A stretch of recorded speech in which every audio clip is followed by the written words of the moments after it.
तो आज मैं कोडिंग इनइक्वालिटी के दूसरे सेकंड टाइप के क्वेश्चंस बता रही हूँ। पहले में हमने सिंबल्स देखे थे कि ये लेस देन और ग्रेटर देन इक्वल के लिए सिंबल्स दिए हुए हैं, star, hash, at the rate of. इसमें डायरेक्ट आपके स्टेटमेंट दिए हुए हैं जिनमें symbols less than, greater than और इक्वल के साइन दिए हुए हैं। आपको कंक्लूजन में बताना है कि ये सही है कि गलत है।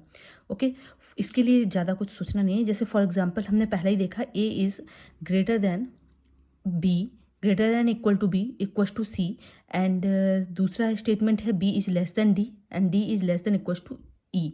तो हमें देखना है कि सेकंड कंक्लूजन डी और ए में रिलेशन बताना है। तो सिंपल सा क्या करेंगे हम यहाँ पे लिखेंगे A is greater equal to B and B is less than D.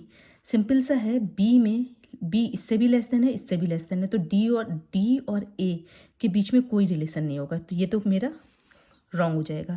Second में हम देखेंगे इसमें क्या है, सिंपली देखिए यहाँ पे दिया हुआ है, सिंपल से आप इसको तो देख सकते हैं सेकंड स्टेटमेंट में ही, B is less than D, D is less than equal to E, और बी किसके इक्वल है, सी के इक्वल है, तो सी और ई का रिलेशन क्या होगा, C is less than E, right हो जाएगा। ओके, ऐसे क्वेश्चंस बहुत सिंपल हैं। ये और भी क्वेश्चंस हैं, देखिएगा आप। सेकंड वाला क्वेश्चन भी मैं एक बता देती हूँ। फॉर एग्जाम्पल अब देखिए स्टेटमेंट, ये क्या है, स्टेटमेंट मेरा दिया है L is greater than U and U is greater than equal to K. Second statement है Z is less than U, U is less than are.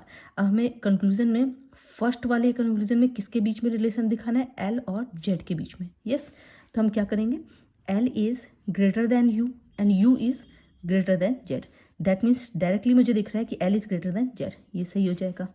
Second, के एंड आर के बीच में दिखाना है। यस, के का रिलेशन यू से है, आर का रिलेशन यू से है, तो हमने लिखा U is less than R and U is greater than equal to के।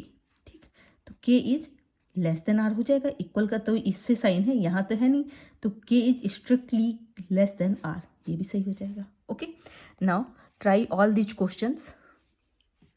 मैं सारे क्वेश्चंस डालनी हूँ, आप देखिएगा, एक बार ट्राई करिएगा, कमेंट करिएगा। अगर आपको कोई क्वेश्चन नहीं आया समझ में तो एक बार कमेंट करिएगा। Thank you.